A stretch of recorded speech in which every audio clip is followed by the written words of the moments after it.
ధన్యవాదాలు తెలియజేస్తున్నా. ఈ కార్యక్రమానికి మన ఇండియన్ జర్నలిస్ట్ యూనియన్ అధ్యక్షులు ప్రజాపక్షం సంపాదకులు కె శ్రీనివాసరెడ్డి గారు అధ్యక్షత వహిస్తారు. ఇప్పుడు మొదట మన టీయూడబ్ల్యూజే ప్రధాన కార్యదర్శి విరాట్ అలీ గారిని వారికి బొకే ఇచ్చి స్వాగతం పలకాల్సిందిగా కోరుతున్నాం.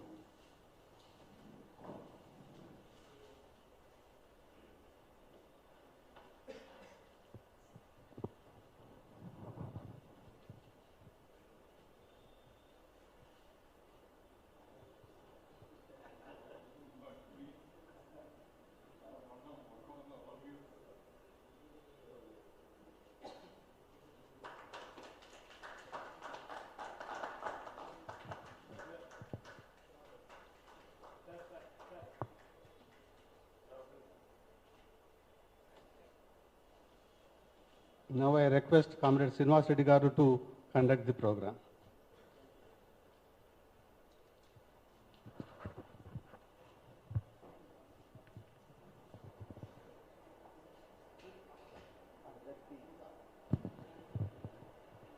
అందరికీ ఆహ్వానం. నరేందర్ రెడ్డి గారు చెప్పినట్లు మీడియా ఎడ్యుకేషన్ ఫౌండేషన్ ఇండియా ఏర్పాటు చేసి చాలా కాలమైంది. మధ్యలో ఎక్కువ కాలం వర్కింగ్ జర్నలిస్టులకి వివిధ ప్రాంతాల్లో refresher course, 1 day refresher courses, topical contemporary issues మీద సెమినార్స్ ఏర్పాటు చేయడం.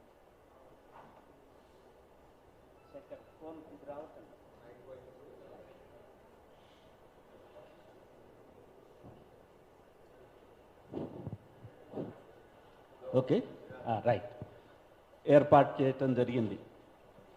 ఇటీవలనే board of directors meeting Amar Devulapalli trustee, board member, is a trustee, నేను చైర్మన్గా ఉన్నాను. సీనియర్ జర్నలిస్ట్ పలువురు డైరెక్టర్లుగా ఉన్నారు ఈ సంస్థకి. అందులో భాగంగా నెలసరి ప్రతి నెల తప్పనిసరిగా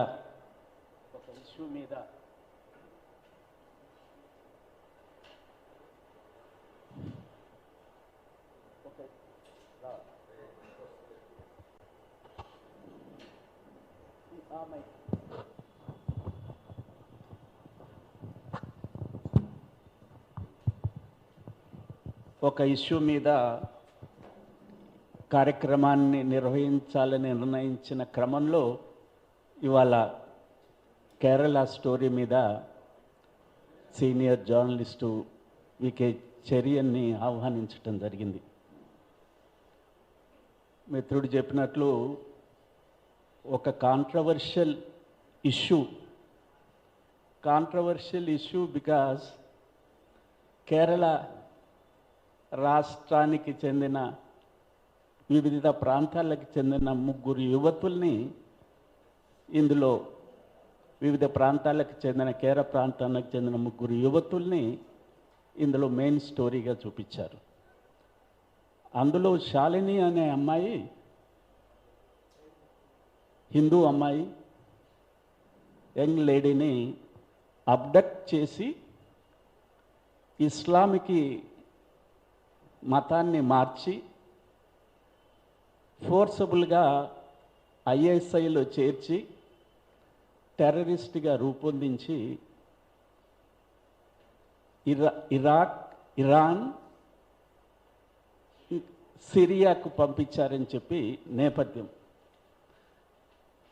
ఇదే ముస్లింలనే ఎందుకు చేస్తున్నారని చెప్పటము ఒక ఎత్తు అయితే, 32,000 మంది, 32,000 of young women absconded from the state of Kerala.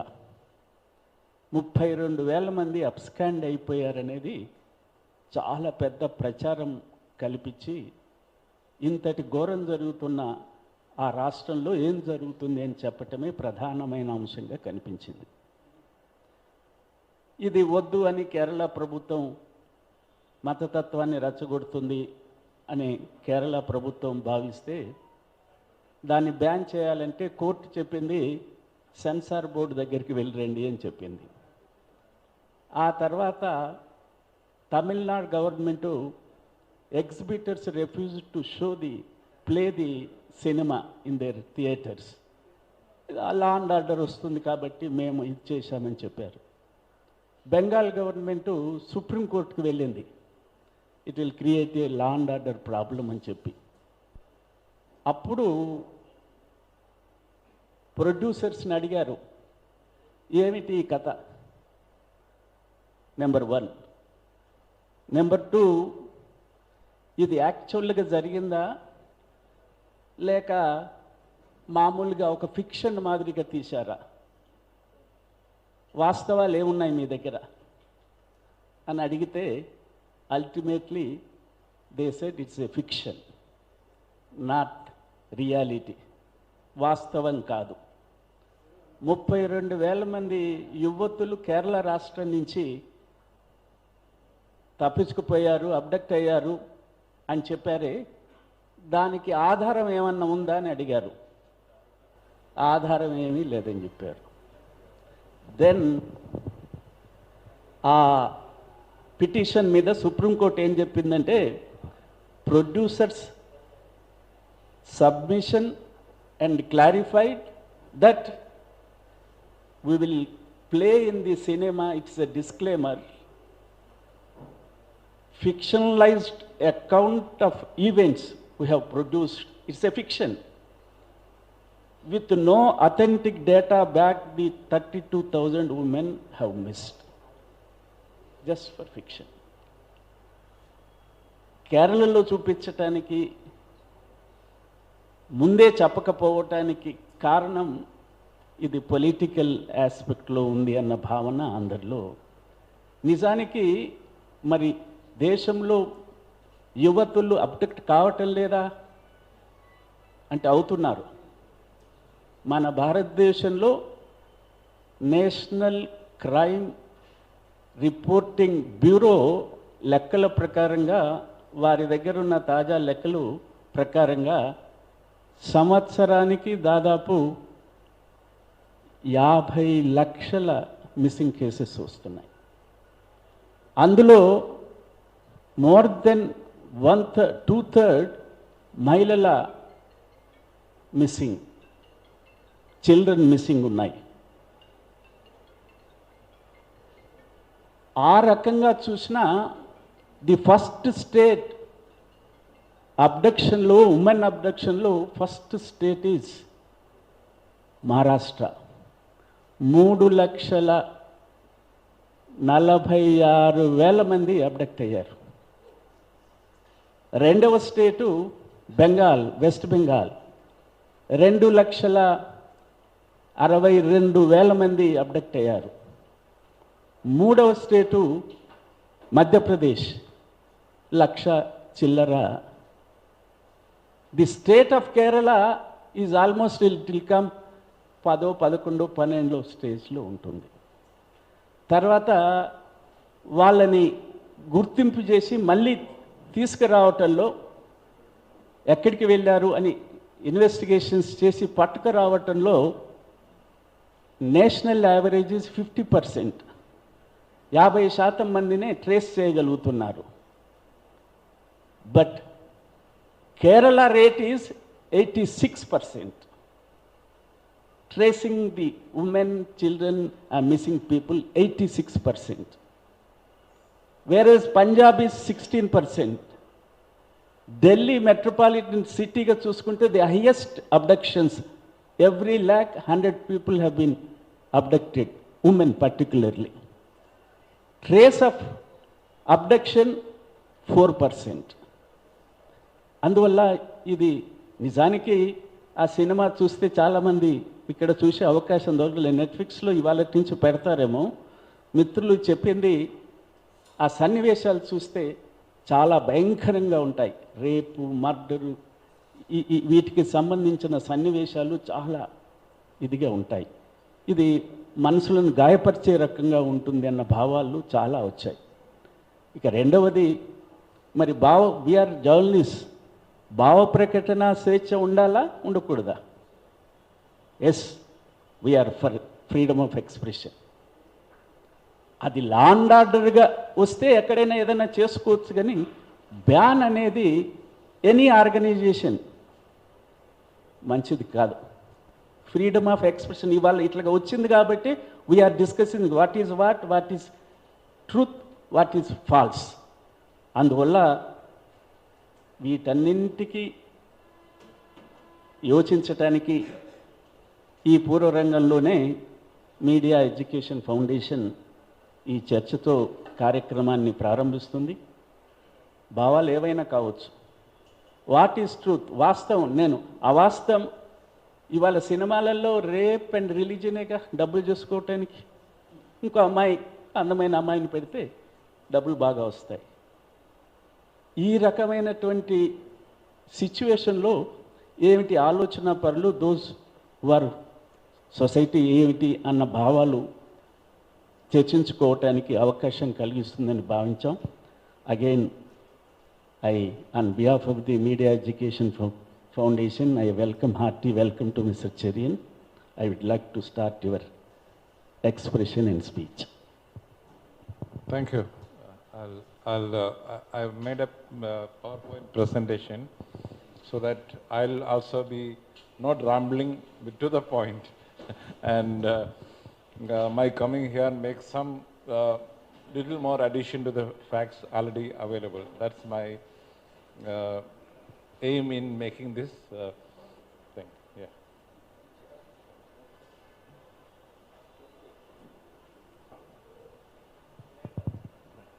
Right off.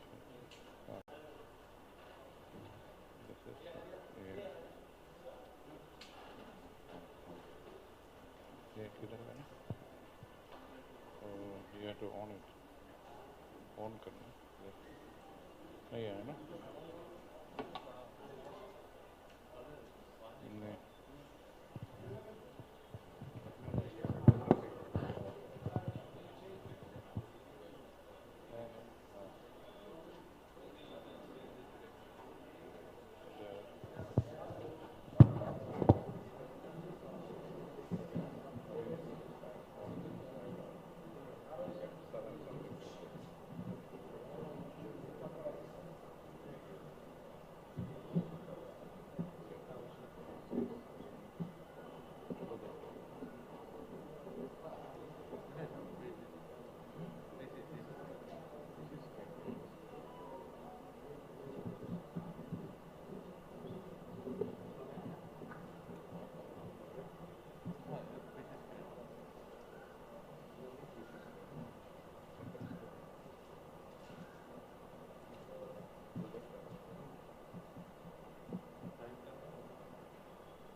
Thanks and good morning to all of you. I am also a journalist of 80s vintage, so we were just generally discussing. I am one among you, except that on this film and all this subject, I have just gone little deeper because I wrote this book on Indian Film Society movement, its history.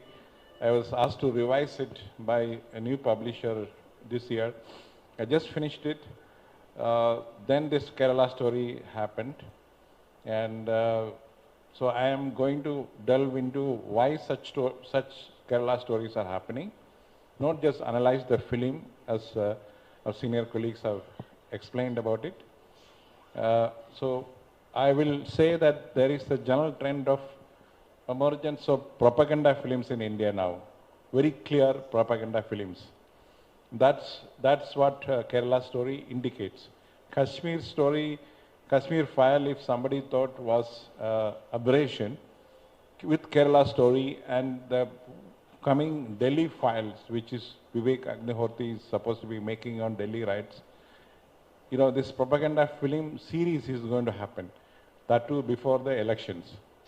So that's why I've taken this as the emergence of propaganda films in India in a big way. So let's come to this, the subject which provoked it. The Kerala story, it's supposed to be, they claimed it is supposed to be on real events. I'm a Delhi Keralite.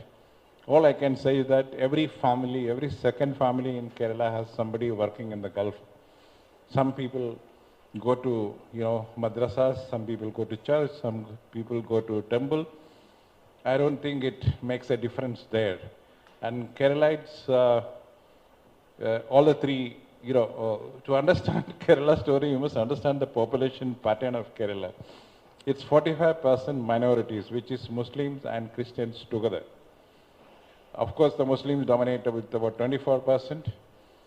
So, and none of these religions came to Kerala through aggressive raids. It came through the spice route. So people have been living there for centuries, cohabiting centuries without any rancor. Because if you find the first mosque of India in Kranganur, where the Musri sport was there, I visited last time, and there just to see how the mosque is. It's being renovated and all. So that's the history, the social history of and the religious history of Kerala. In fact, we have a joke that one of the kings in medieval ages, he got tired of what is happening in Kerala, and he got into one of the ships and went to Oman. He became a Muslim.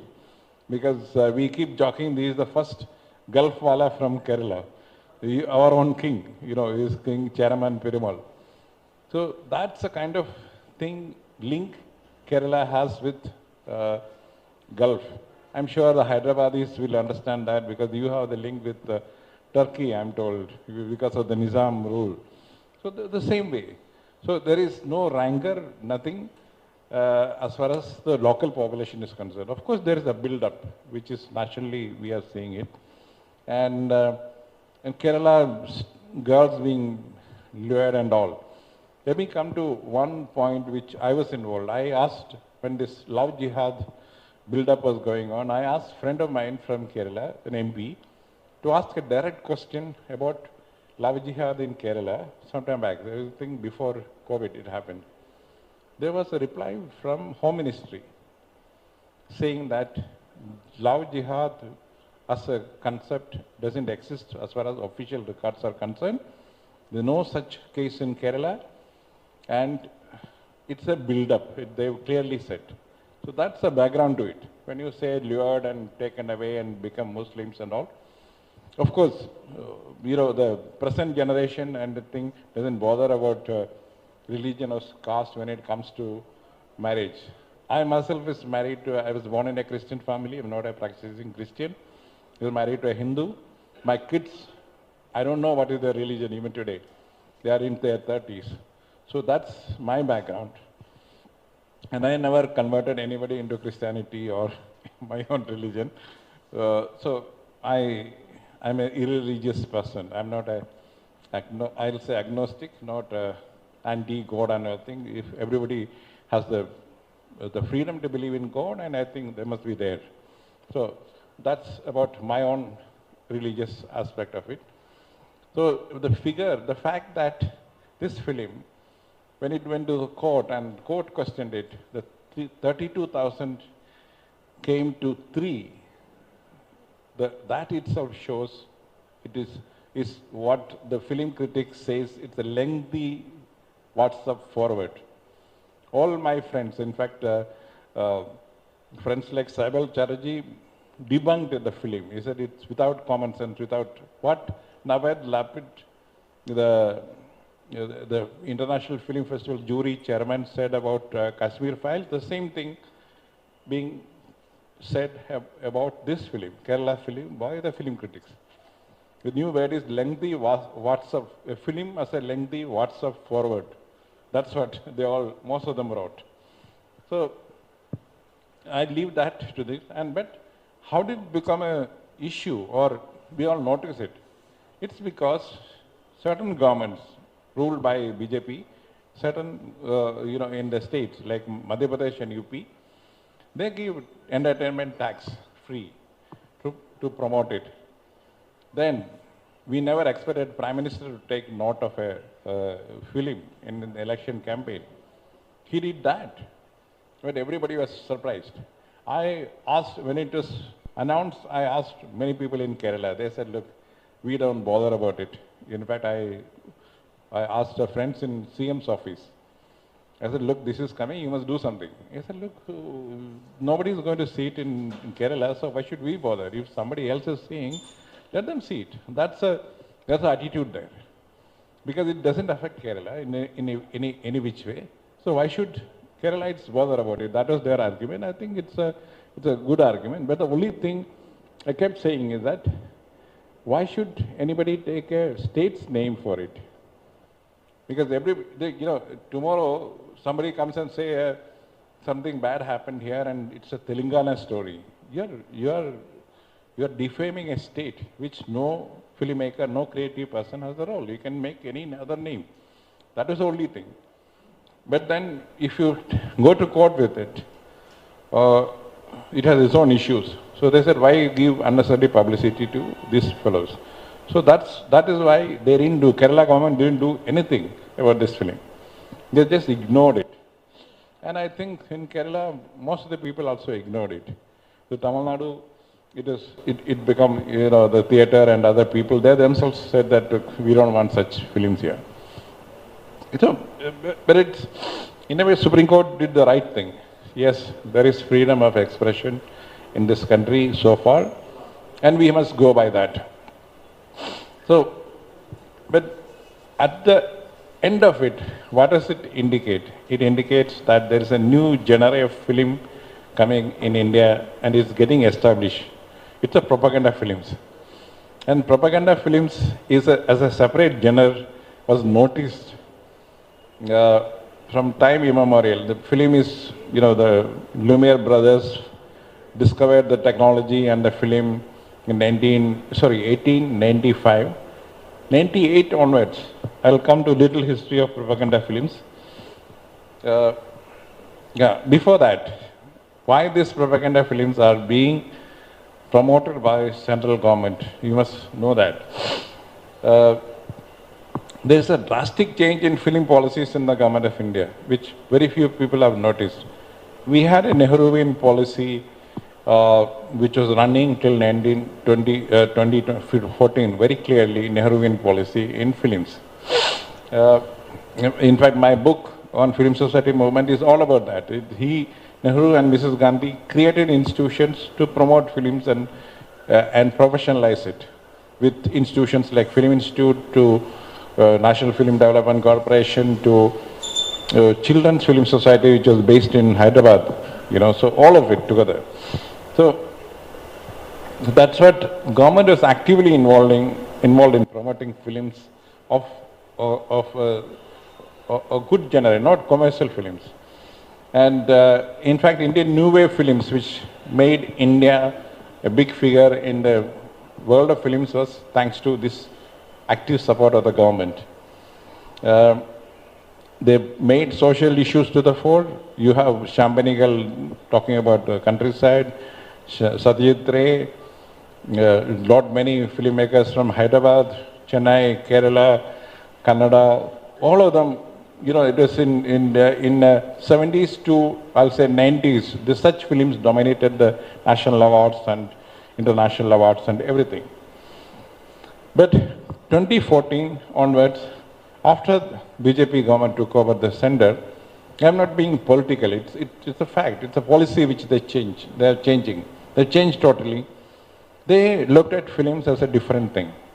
And what they realized that these institutions, which Nehruvian institutions, are a big issue for them.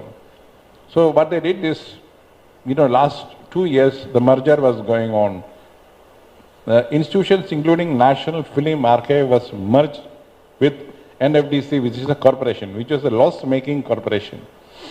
And NFDC was to be going to Bureau of Financial Reconstruction for, devolving it. But then it was merged with other things, including Film Division, which did a lot of good work so far. In 70 years, they did a lot of good work as development communicators. In fact, there is a book by a Cambridge scholar on Film Division, how films can be used for development communication. And this whole thing of development communication was also a Nehruvian idea, that developments taking place has to be communicated, people has to be made aware of things, situations, not just governmental way, but critically also. So you should have heard, some of you should have heard about a filmmaker called Sukhram. Sorry, not Sukhram. Sukhdev. Sorry, Sukhdev. He made a film when India gained 25 years of independence. The film was done by Film Division. It was critical of the government, that government has not done enough. That is the thing. But it was acclaimed widely across the world. Because India is not a banana republic. We look at ourselves critically also.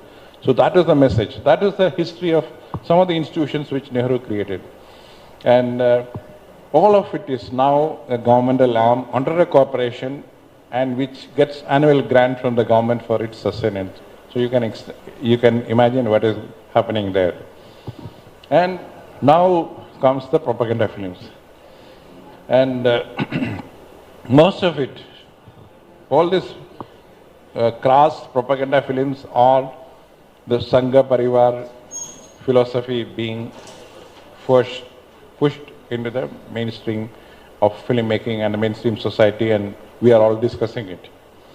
And there is a new crop of filmmakers. Like nobody has heard about Vivek Bihoti earlier. Nobody has heard about Sudipta Sen earlier. They're all new, they're from the new types.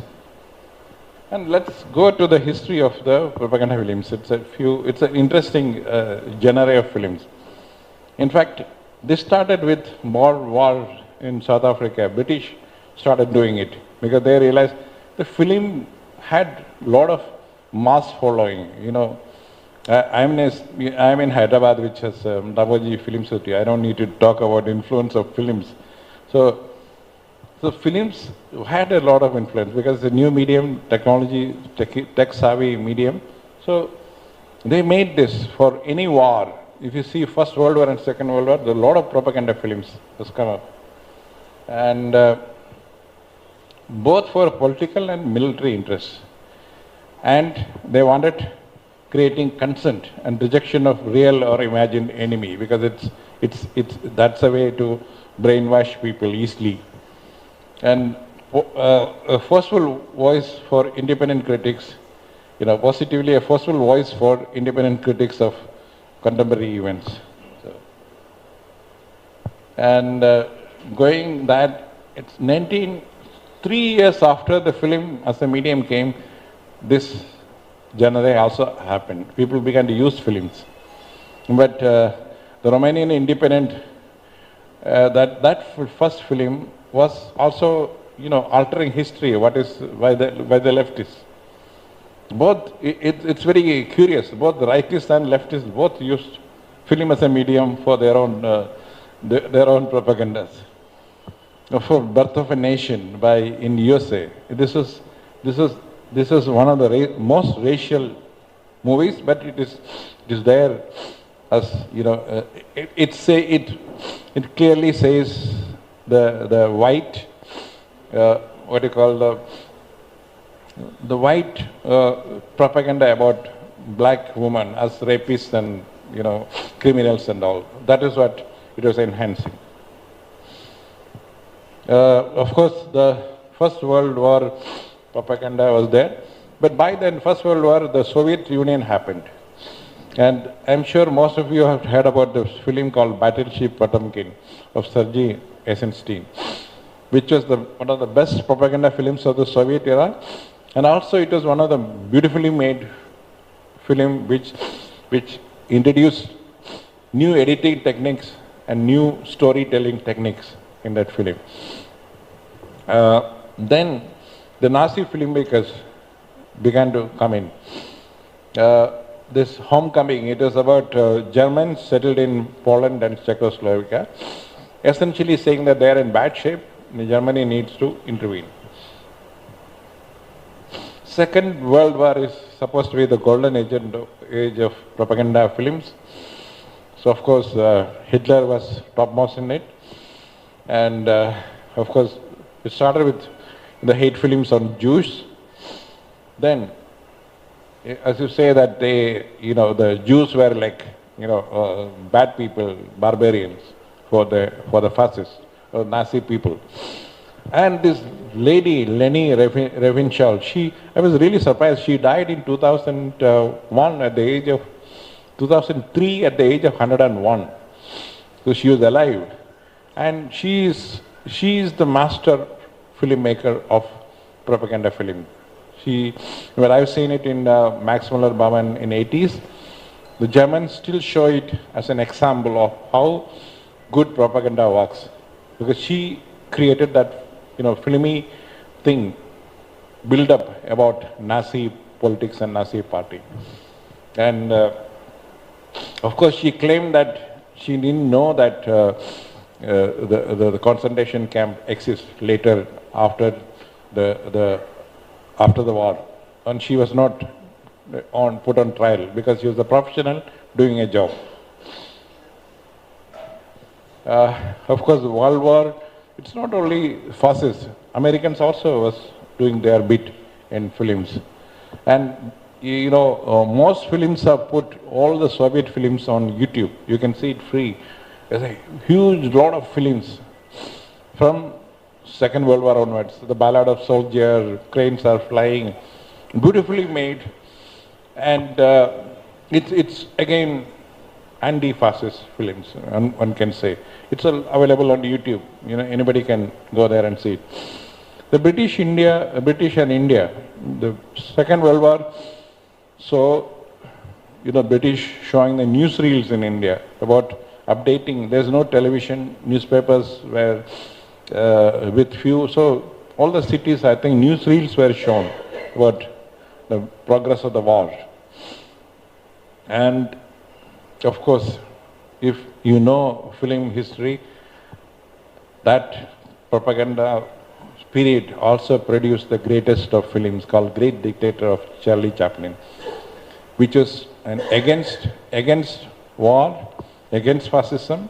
It is not for US or anybody, but it is the most humane document even today in the history of films. When, of course, Cold War era happened after Second World War, this is also a part of the propaganda films. I think most of the English channels show this film called Guilty by Suspicion, because there was an effort by American administration to weed out the leftists from Hollywood. So a lot of people were arrested, trialed, and Chaplin himself left Hollywood and went to Switzerland. He died there. But Eastern Bloc was equally strong. Soviets, Lenin identified film as the biggest mass medium, and he encouraged films in the Soviet bloc. So the result was like socialist realism is this films. They propagated it. It is widely made available across the world. Indians, especially the Indian film societies, were the biggest beneficiary of that, because they could write a letter to any of the embassies and get a film from them. And of course it produced very good filmmakers also especially from the Eastern Bloc, Eastern European countries, Poland, Czechoslovakia, Hungary, and all. They are still there making films. So, because they had funding from the government, they were free to do within the limits. And there is a joke about one filmmaker called Andrei Tarkovsky. He made films in Soviet Union, and it was such philosophical films that none of this Communist Party people understood what it is. Though some of them had comments against Communist Party and all. So they allowed it to go. Finally, of course, he immigrated to Europe just before Perestroika and Glasnost, and he made few films there also. These blocks had their own, kind of propaganda films, but there were creative people doing their own kind of films also. Let's come to what is happening in India those days, in the independent India. It is clearly from the start Nehruvian policy. S.K. Patil Committee of 1951, they even wanted the production of films to be taken over by the government.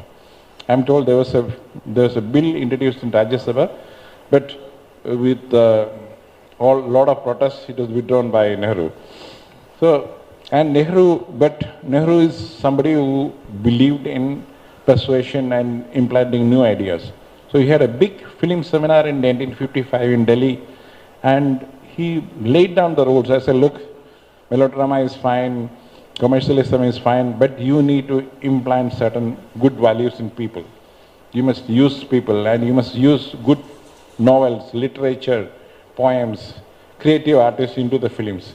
That was his advice, and he created institutions like FTI, Film Finance Corporation, all of it to take it forward. And also introduced national awards. And they said it is for meaningful films to encourage.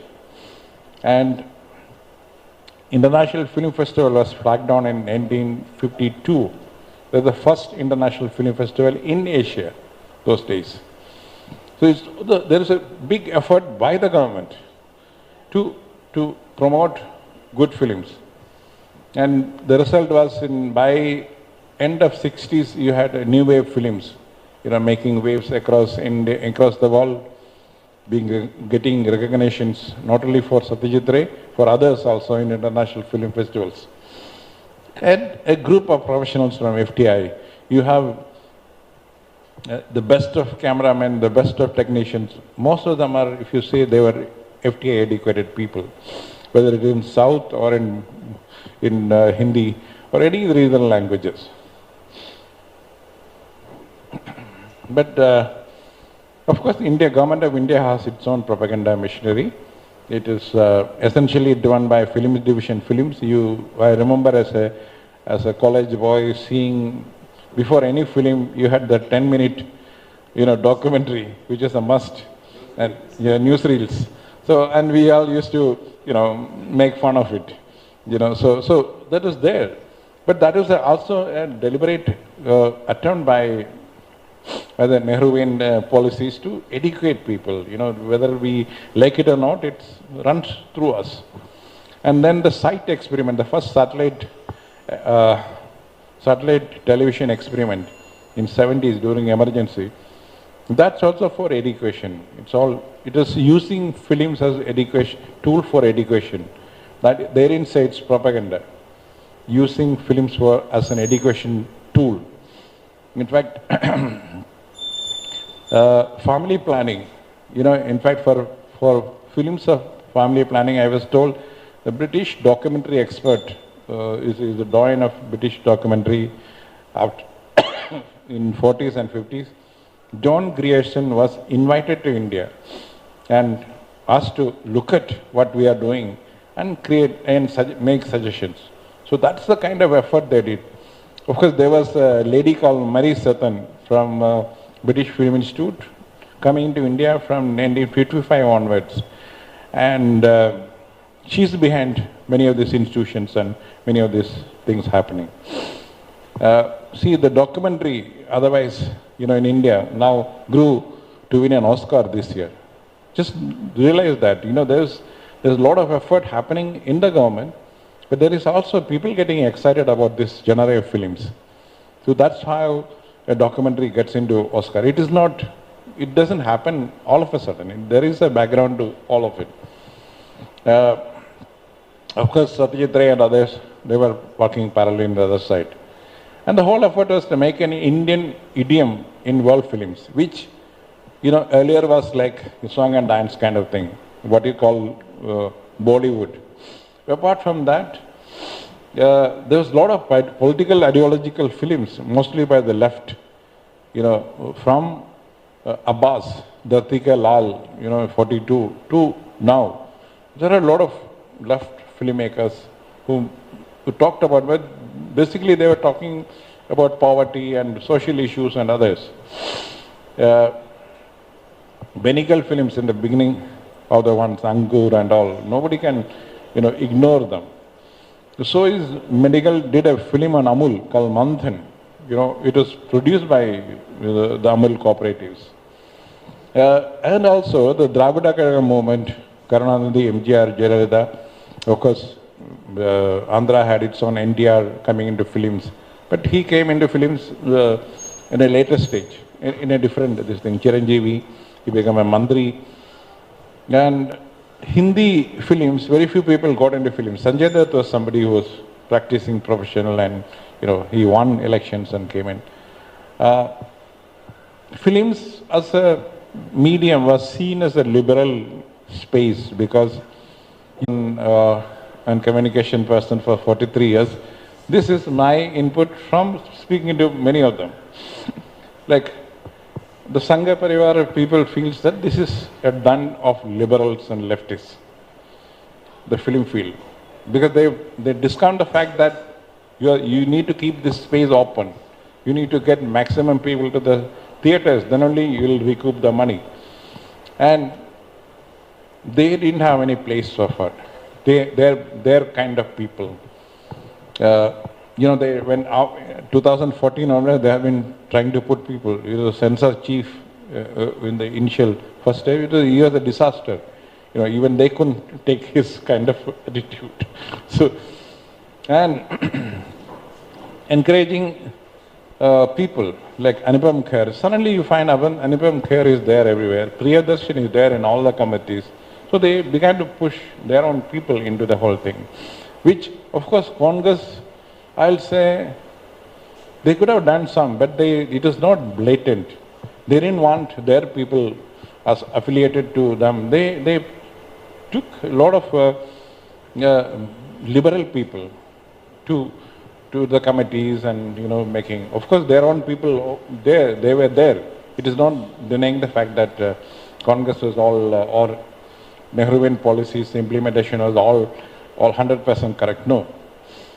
And national awards to jury awards, it is all political picks now, the government. But some other they desisted. Instead, they merged all other institutions, which are loss-making organization called NFDC. The whole thing, the whole effort is to encourage pro-RSS films. The RSS ideology has to move forward.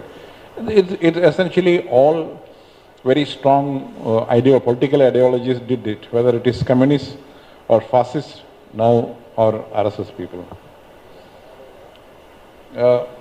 So this I will call it, there is a clear emergence of propaganda films in India now, thanks to this philosophy of RSS. You will find more Kerala stories. Wherever there is, they can have a story like Kerala story or a Kashmir file, it will come. It's coming, Delhi Files is coming. I don't know before elections what all they are planning. And all other institutions which supposed to check all these things, all corporatized and have been silenced. In fact, the merger of film institutions for better control of the central government, because if you are giving grant to NFDC, they will do what the government wants. They don't have any independent this thing. They're not audited by parliament. It's audited by the ministry. And the biggest sufferer is the National Film Heritage Mission, which was, I think Arun Jaitley as Information Minister announced 500 crores for digitizing the film heritage. because the celluloid is very difficult to keep. So you digitize it and then go about it, keeping it in the archive and other places. So that, I think, I don't know what happens to it in future. And it's clearly encouraging a new genre of propaganda films and discarding the old. Of course, it's a two-pronged approach in liberal domination, campaigned by frontal organizations, Karni Sena. You find film Padma was released, there's a big uproar. Film Pathan, there's an uproar. So, and discrediting people. And there is this common talk that Bollywood is dominated by Khans. I'm not saying the Muslims, Khans. So you need to do something about it. So this kind of thing happening. And you have drug raids.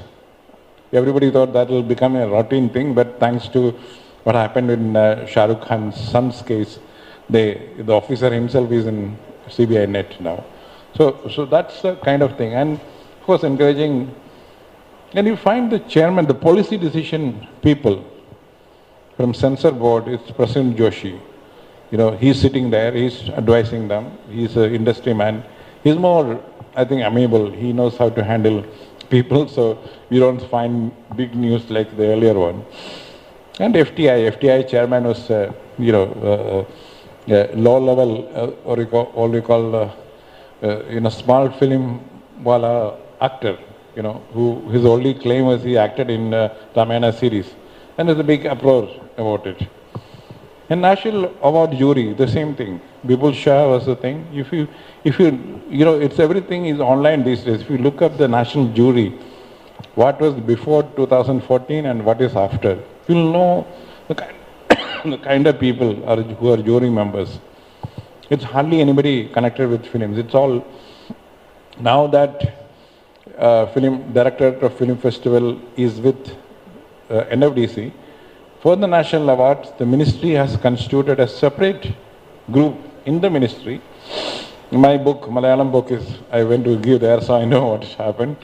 So the same set of people in the Film Festival Directorate sitting there, and they have been made part of the ministry, but they are still in Siri Fort sitting there and they have been asked to vet all these things, which means that national awards will be political. It is not going to be like old days that, you entrust a senior journalist or a senior literary figure to look at the books and they pick things. No. They have all been selected. They will identify people whom to give and all. And it's clearly encouraging new group of people to propagate, especially ideological people. And it all leads to crass propaganda films. Of course, you have Kashmir Files making big waves, and Kerala Story, Delhi File is coming. It's already being made by Vivek Agnihotri about 2020 riots. And they say that there is in-film ideology implants, like in RRR and KGF. I have not seen the film, so I am not commenting on it.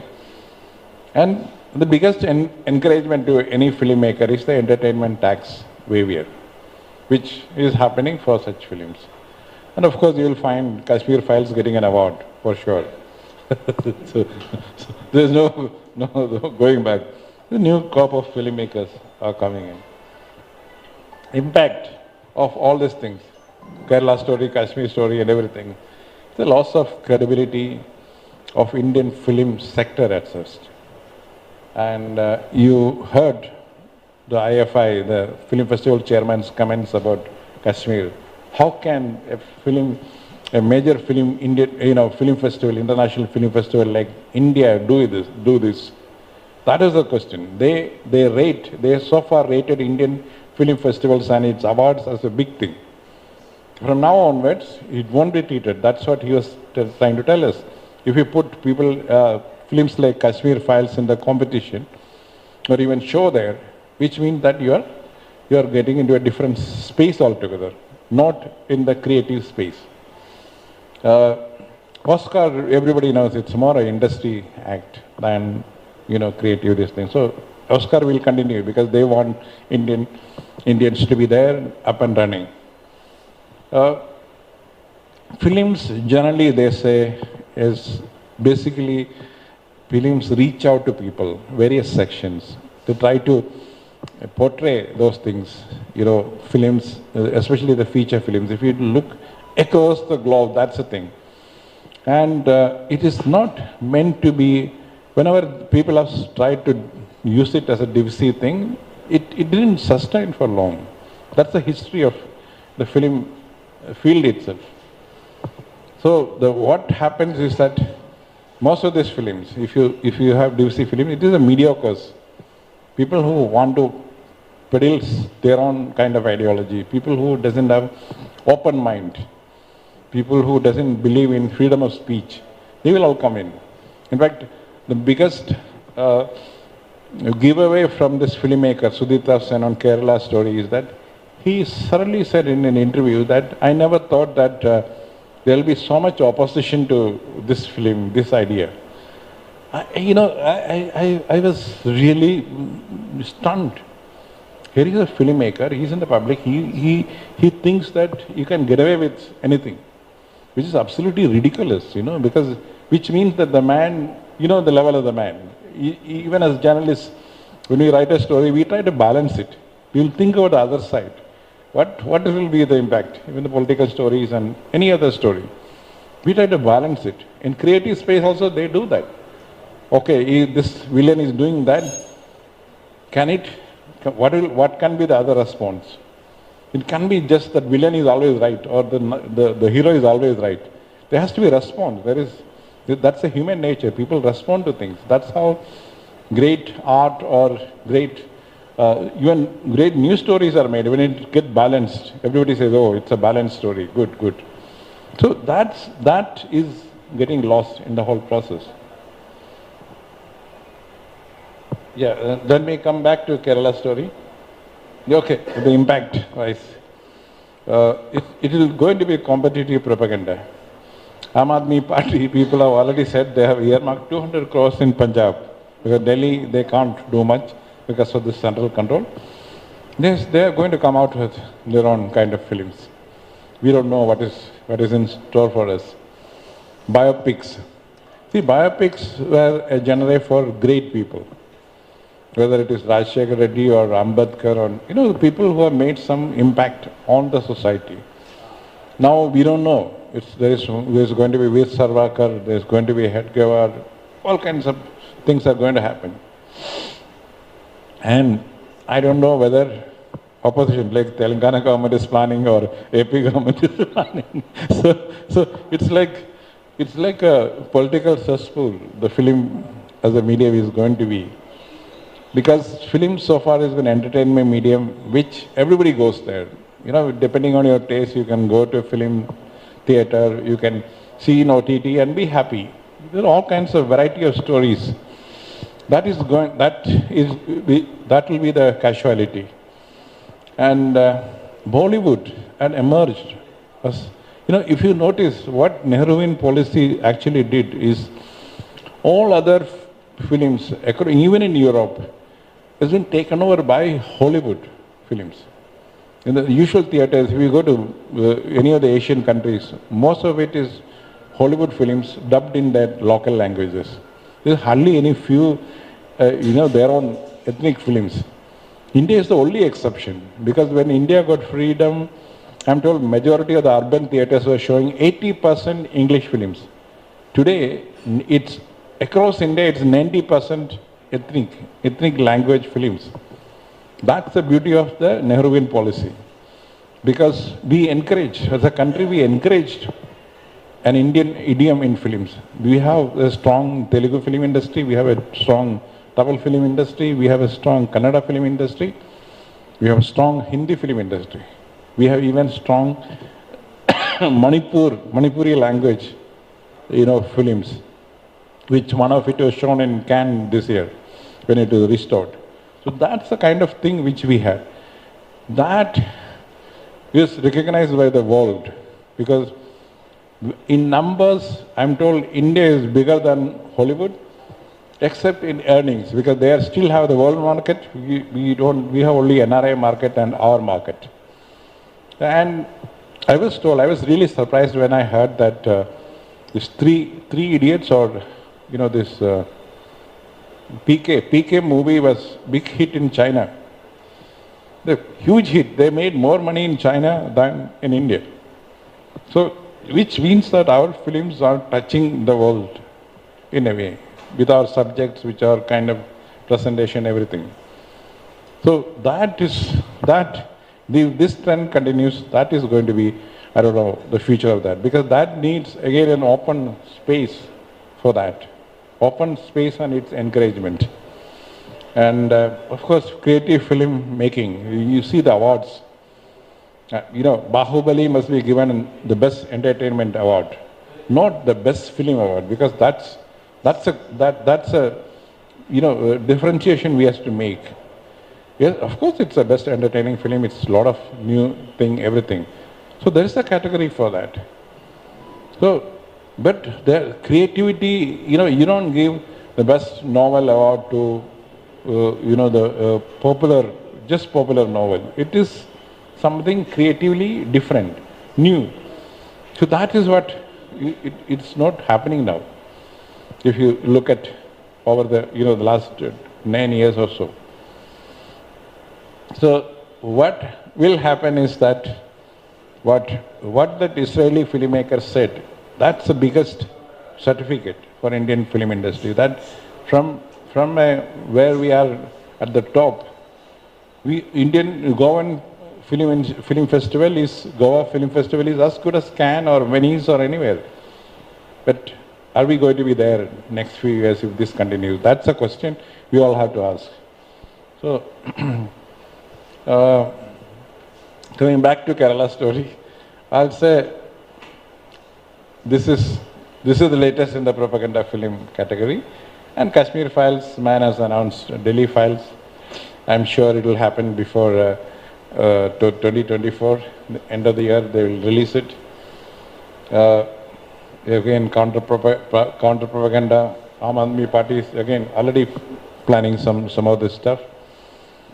The casualty is going to be film as an entertainment. We all can choose a film, and when you are free, we can go and see a film on OTT or on the theaters. Which now, I think, at least in our generation, people will say, do we need to go there and sit there for this? So that question will come. And of course, the creativity in films. There won't be any Satyajit Ray, there won't be any Adur Gopalakrishnan, there won't be any major names like, even Sham Benegals. Find it very difficult to get producers in this kind of atmosphere. I want to flag this. You have heard about the Kerala story, but this is a film which was being made before the Kerala story was even announced or conceived. This is my friend Siddiq. He is from Kranganur. It says US Truly Sridharan. This is about a Hindu lower caste family, the kids being brought up by a Muslim household in Malappuram, where the Sangha Parivar calls the Malappuram district as Pakistan of India, because it's 80% Muslims. It happened there. We previewed it last week, in fact last month, 19th of May, in Delhi. Just to showcase that, look, there are real Kerala story. The filmmaker said, look, it's not a counter to anything. This was happening, and I make such films. I look for such subjects and make films on it. And everybody came. There's a lot of media mentions about it. A lot of people were crying because the way in fact, I insisted that Sridharan, the man who's now 47, he must be there. Even he was crying because this is his life story. And people were stunned. And here is the man who's brought up by a Muslim household, and they never converted him into Muslim or anything. In fact, he says that he asked his mother, the Muslim foster mother, why can't I be a Muslim like my foster brothers? So she looked at him and said, do you have any problem so far without being a Muslim? So you be what you are. And the marriages of two girls and the boy was conducted in that house. So this is what the original Kerala story is. That one is a build-up. It always happens. The propaganda and the reality are always totally different. So we showcased it. We are trying to push it to OTT platforms so that everybody can see it. I know it's small films that doesn't have the budget to, to release it or across India, subtitle, dub and all. So it's a big budget project. So that's what the real Kerala story is. And I think that's a meaningful way of countering propaganda films. Not just, talking about it. You encourage creative people to make real happening films so that they come out with ideas. We don't need to tell them. It's not proposed by anybody. The filmmaker felt after the Facebook post by Sridharan that this deserves to be made into a film. This is my kind of film. So he made it. And he also said that, look, I'm not saying that everything is hunky-dory in Kerala, but there is this possibility also happening there. This is also happening there. It's not that 3 girls have joined IS gang. There are families living together for this thing. I think this is a story of entire India, not just Kerala. We are all staying here for generations and centuries. Our forefathers have been here.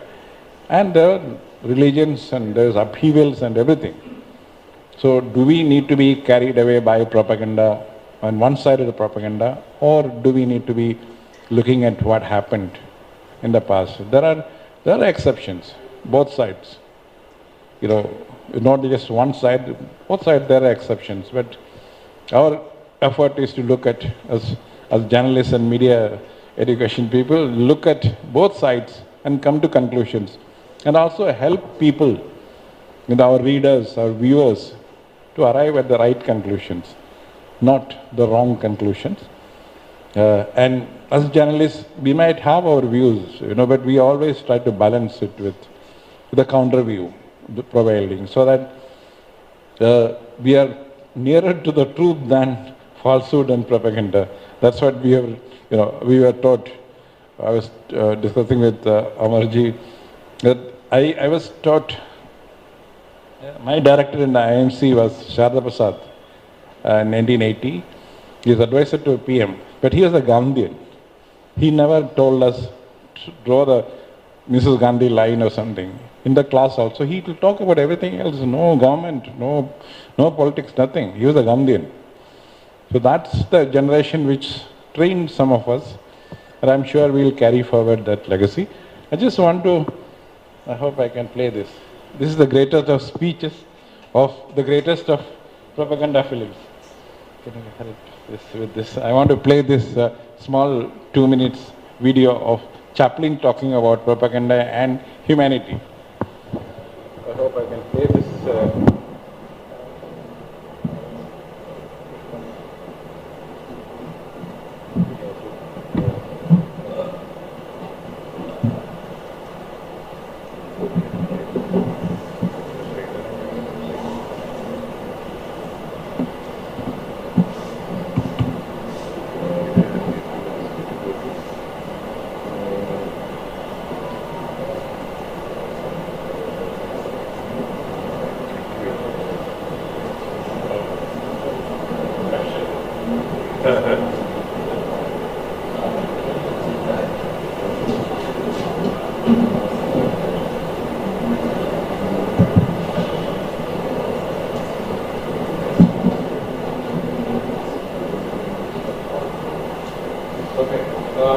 I think there's a technology problem there.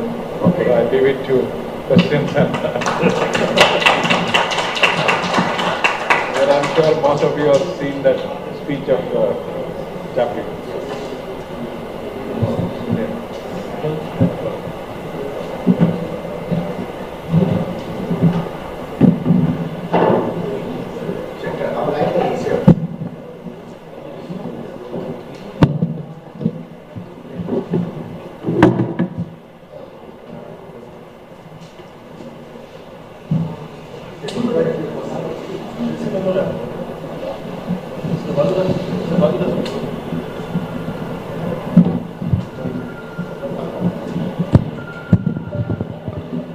Friends, I really thank Mr. Cherian for widening our thinking. The particular film, మనము ఏదో ఎమోషన్స్తో political aspects కాకుండా origin of films, propaganda films, this is one among them అనేది చాలా స్పష్టంగా అర్థమవుతుంది. Film మంచి చెడులకు, క్యారెక్టర్స్కి, నెంబర్కి, ఎంతమంది ఉన్నారు, ఎంతమంది పోయారు అనేది కాకుండా how the films are being made, industry ఎట్లా తయారవుతుంది అనే దానికి చాలా స్పష్టంగా మనకు చాలా I feel it is a really eye opener. This sort of films are being only propaganda and coming films also it is not a last one, ఇంకా వస్తాయనేది ఉంది. I now request anybody any question for few minutes. Okay, please. So Majid, a senior journalist. So thank you, sir. You come all the way to give a talk on Kerala. So your presentation, sir, is more on chronology of propaganda films, less on Kerala story. But see how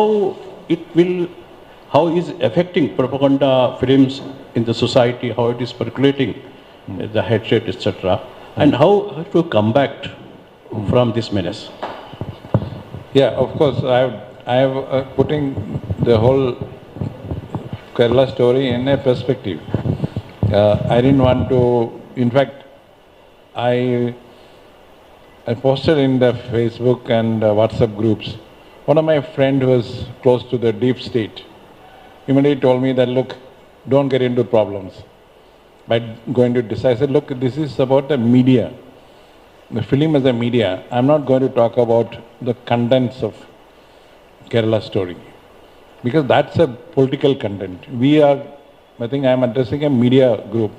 So I look at the media portion of it. I'm not going to the pros and cons of the politics of it. That's a different subject altogether. This is the forum for the media. So the propaganda films as a media group. That's what I thought I must be doing it. Of course, it's bad. One-sided propaganda is always bad. And as a Keralite, I know that Keralites have ignored the film because it's not a reality for them.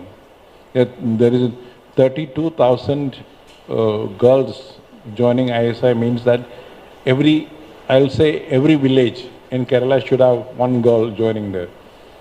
Then Kerala won't be what it is today. It won't be like people won't be sitting quiet on this.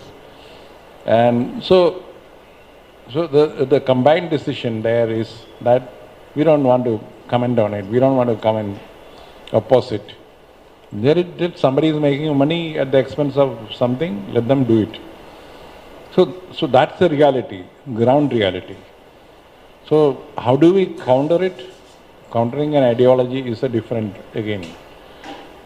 Countering ideology is a different ball game. We all know how that process happens. It's essentially, we are still in a democracy. I'm sure that the people, what we as the media people have to do is tell them that why this is happening. This is the way it happened whenever such situations arose.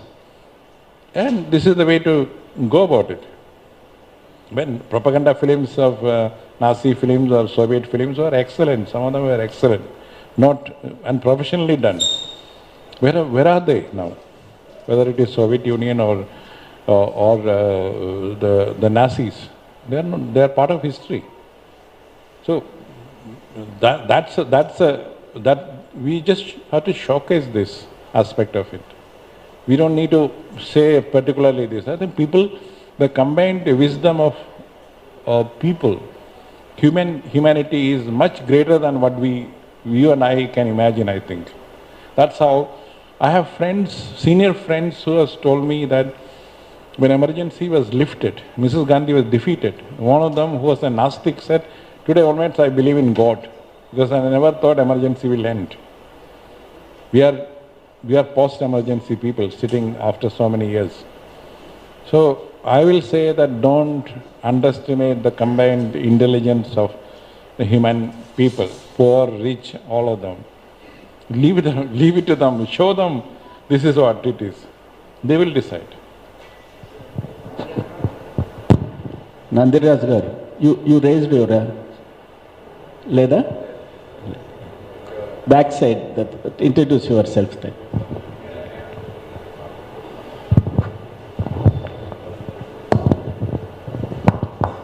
Mr. Cherian, this is one of the wonderful. My name is Jaydev. I work with Sakshi. Sir, the emergence of film society movement has done a great job in India. But what is the relevance of film society movement now? Yeah, if you see my my revised edition of the book is coming. If you ask the relevance is simple. If you want to be a filmmaker, if you want to be a writer, what do? You read books. If you want to be a novelist, you read all novels possible, so that you know what is how to write a novel. It comes through reading. Nobody teaches you how to write a novel. Same thing in films. You need to see films, how people have gone about various subjects, various aspects of life, various aspects of history, various aspects of even propaganda, so that you can make it. So that's what film societies used to do. It was exclusive then. Today it's available. You can download anything. But there are online groups discussing, across the world. That's what I found. There are online groups. I am part of an online group which was formed film academics across India. They you know what they do?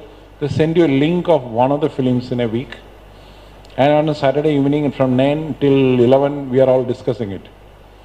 So what is it shows? That people are seeing and discussing various aspects of it. Because once the creative work is put for the public, people all of us have different orientations, different exposure to various things. So we respond in a different ways. So how do we come to a common conclusion? Okay, what I am thinking is the right thing, because few others are also thinking the same thing.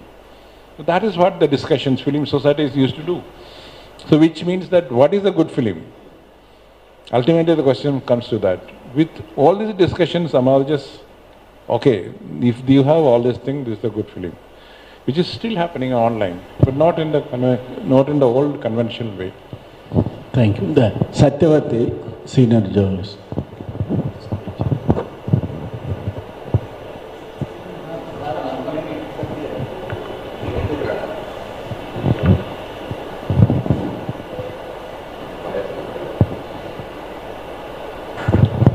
So thank you. Nice. You have touched a subject.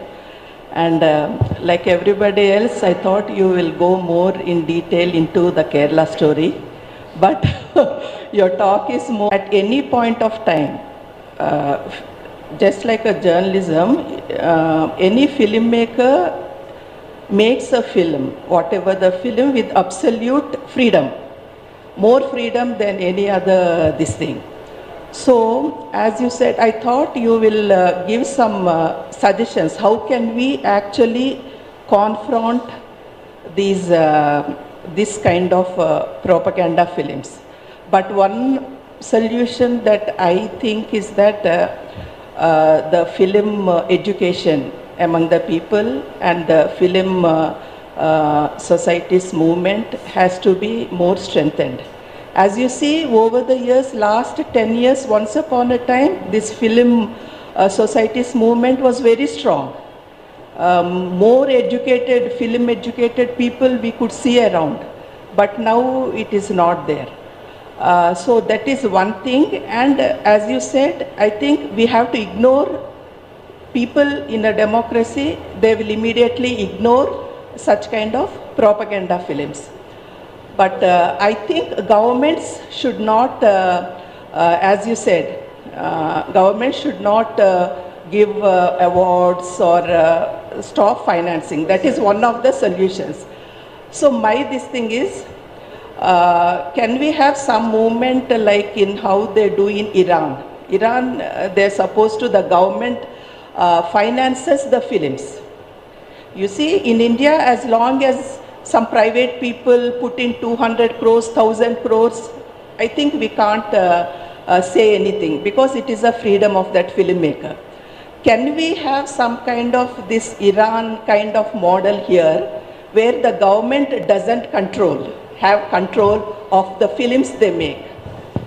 Yeah. That is my question. Okay. Thank you. In fact, to answer your question straight, government still have a control.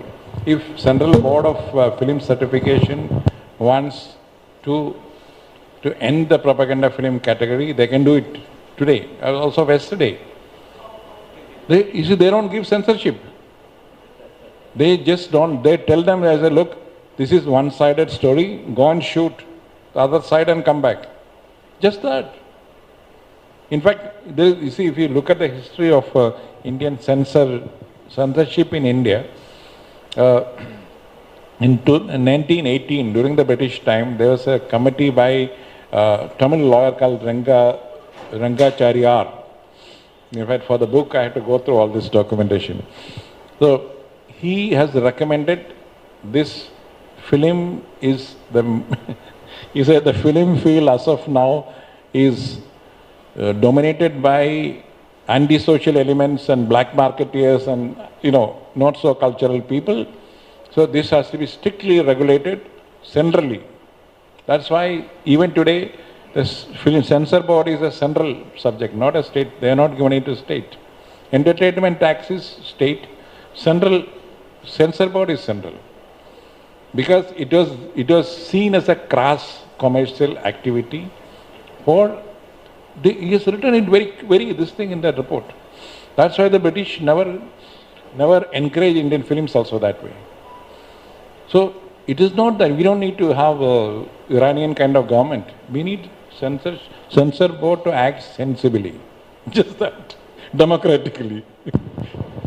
Now, Somsekhar, one of our senior colleagues. Cherian, thanks for giving a historical rundown on film. I am not a film buff, frankly. But, my question is, do you think the propaganda film genre is a corollary of rewriting of history by the government or, whatever? And is propaganda, political or otherwise, the need of Indian cinema which has not been addressed? For example, if you look at the German Hitlerian time, the propaganda film was at its peak with Goebbels. And then you look at Western cinema, Hollywood. Now, I saw a lot of films. I am a great fan of Second World War films. But as a critic, I learned that there are a lot of propaganda. In every film, the West defeats Germany, or the West defeats the black, or the Vietnam War. So it's all propaganda in a way, very subtly done, because the theatrics and filmmaking was good. We were taken in saying excellent cinema. Now, even in India, like N.T. Ramarao was the chief minister, Krishna, who was a political opponent, made a film on NTR, criticizing and all that. So there is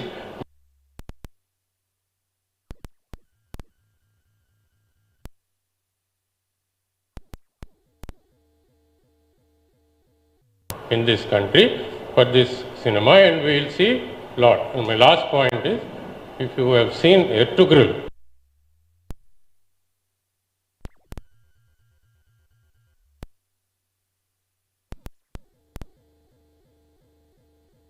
the character is a takeoff from the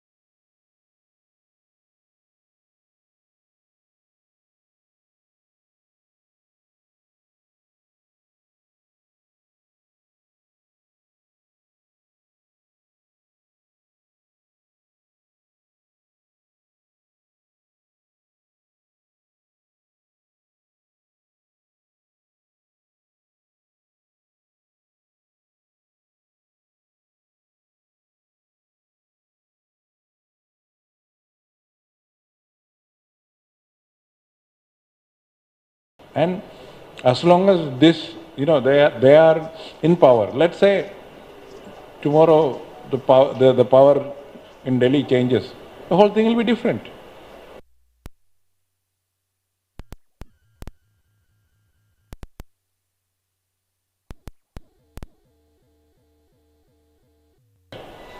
Though there's an attempt to make it like that. So that's the whole thing. And one more thing on coming back to your question. Do we decipher a lengthy WhatsApp which we get every day? That's why I didn't decipher Kerala story much. Because we don't, you see, all the critic friends say that it's a lengthy WhatsApp in a